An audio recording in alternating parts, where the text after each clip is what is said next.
do you guys have like an interim president or anything now that Not at this Newmar time, goes? no. So are you getting further along in finding somebody? Or Yeah, is we're in the that middle of a happening? search right now, but we're not rushing the process, and we're in a spot where I think we're thankful we have most of our main agreements, partnerships, employee agreements, tied up and in a good spot for either at least a year or more to go. So I don't think we feel the need to rush. For some reason you guys may not get a charter or a lease next year, do you guys still plan to function with 3 cars, or have you guys not had any talks about that, at least at this point? No, we're in a good spot for having all of our stuff next year, so it's not really worth fighting through that thought process. But no, we have all of our contracts and all that signed. And just how happy have you been with Ryan Preece's performance? Obviously, being in the mix of the playoffs, it's been a career year for him. Just how big has it been for him to come to this organization and immediately show performance?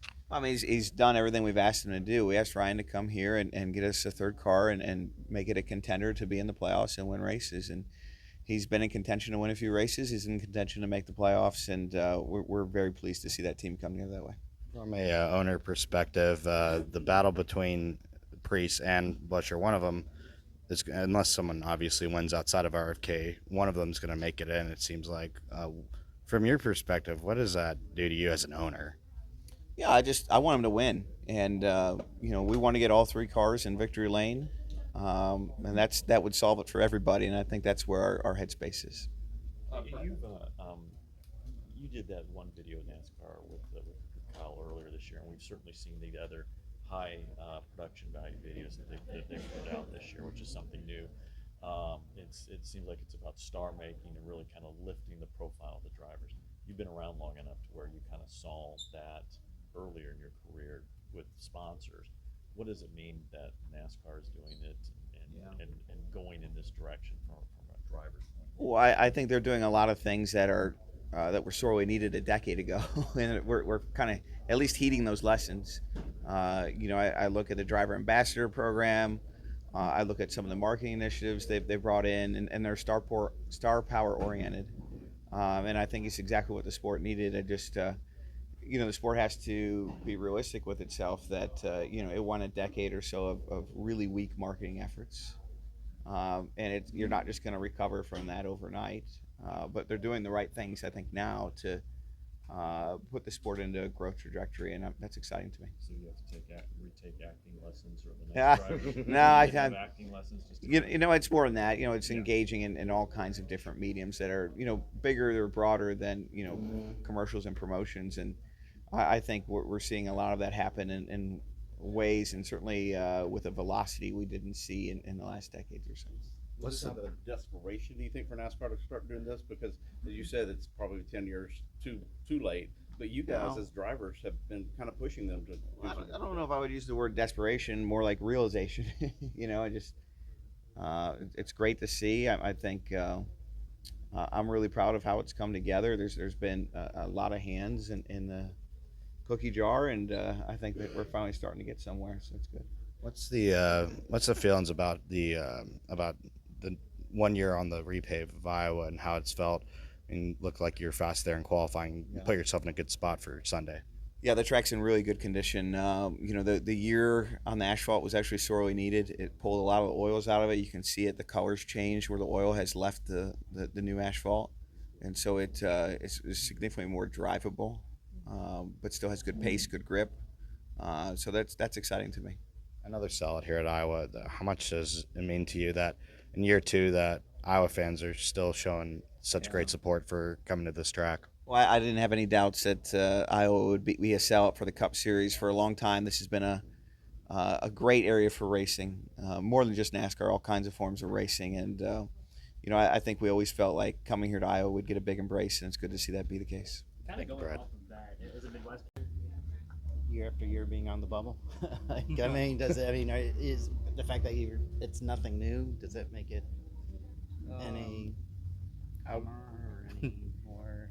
I wouldn't say easier. No, there's always different circumstances, and figure somehow or another we always end up there. But got to figure out how to win our races earlier in the season. But what, we've had certainly had some speed and some good runs, and the exception to today so far. We've been in the hunt at a lot of different races and styles of racetrack, and just haven't been able to seal the deal. So we know where we're at. It's gonna come down to the wire at this point without a win for sure. Obviously, last week made it harder on us. Anyone behind us getting a win.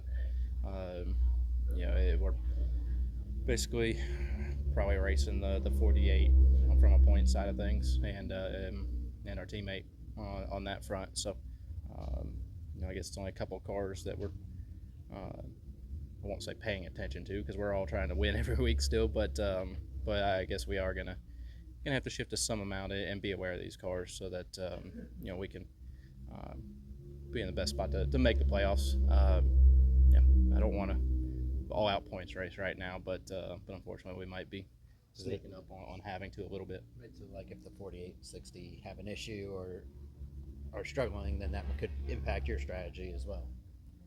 I'm not the strategy guy, but I guess possibly. Yeah, it's certainly that's more on Scott and our group. Watching as races play out and seeing the full picture. Right, I've never been the one to lean into strategy calls from inside the car, because I don't have the full picture. I can't see everything going on, and I don't want to make a call with 10% of the data in front of me, and that be something that puts us in a really bad spot. So try to be smart about it, but yeah, I guess we will be aware of cars that we feel like we are going to be racing on that cut line. What is the challenge in tomorrow? Well, right now you're 25th, and what do you have to be thinking about in terms of? Right now, I think we're aware that there was almost no fall off in practice, and how hard that makes passing typically. So, that was not where we went to qualify. Unloaded in practice, and made some big adjustments to get closer, and was pretty happy with where we ended practice, and just got a little bit on the other side of it there for our Q lap. So unfortunately, it's we have set up for a hard charger award, I guess. Compared to last year, is it any more different of a feel racing not only a teammate but a friend in Ryan Preece for the playoffs right now? Yeah, I mean it's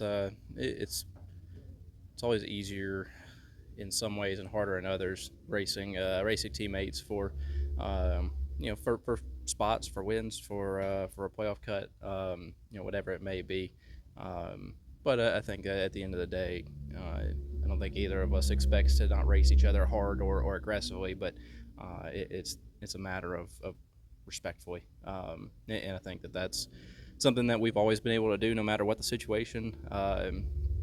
Since really, even with since Brad coming over, we've been able to use the two cars to work together, and we've shown a lot of speed and success doing that, and that's not changed any this year with three cars, and obviously it makes it a little harder to find two of them, but yeah, I think that we have a very good mindset or culture or whatever you want to call it when it comes to knowing that we're racing each other for stuff that really matters at the end of the day, that we're all here to race because we're competitors, but there's a higher level of respect.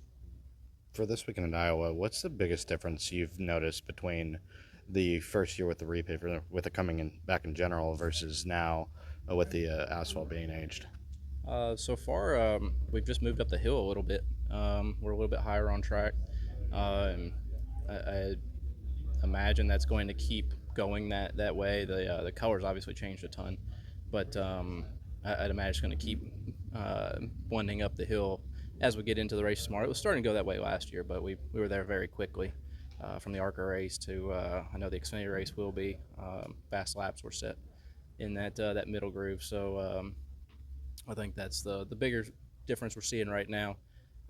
In practice, didn't really see any fall off, so curious where that goes. I know we've had a tire change along with the track aging, so not sure what to make of that one yet, but we're going to dive off into it shortly. Thank you, Chris.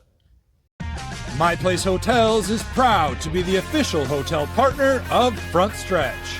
With plush beds, in-room kitchens, and pet-friendly hotels, My Place makes for the perfect pit stop when traveling. Frontstretch fans can use promo code Frontstretch to save 10% on your stay at any of our nationwide properties. Sign up for our Stay Rewarded program to get even more savings. With My Place Hotels, don't just stay, stay rewarded. All right, so one final thing I wanted to talk to you about. Oh, two things, actually. First of all, you're nominated for the Hall of Fame. May take you more than a year or two. Sometimes it does that. But being named one of the 75 greatest drivers in NASCAR history out of the hundreds, probably a couple of thousand people who've raced in NASCAR in the top three levels, what did that mean to you? I really thought I pissed them off a few times. Well, I know you did that. But yeah, I know. It's so you're not alone in that. Yeah, I was quite surprised and very honored. I mean, that's no small task, and it's just you don't go into it when you're 18, because I had to wait till I was 18 to start. I never thought I was going to be in a Hall of Fame. And then growing up, you see the guys. I would go to the racetracks and you see the black jackets and New England Auto Racing, Hall of Fame guys. And I was, that guy's an old racer. Oh, that guy's an old racer. That guy's an old racer. Yeah, well, now I got one of those jackets. I'm one of those old racers. You're still young at heart. I know that. So don't worry about that.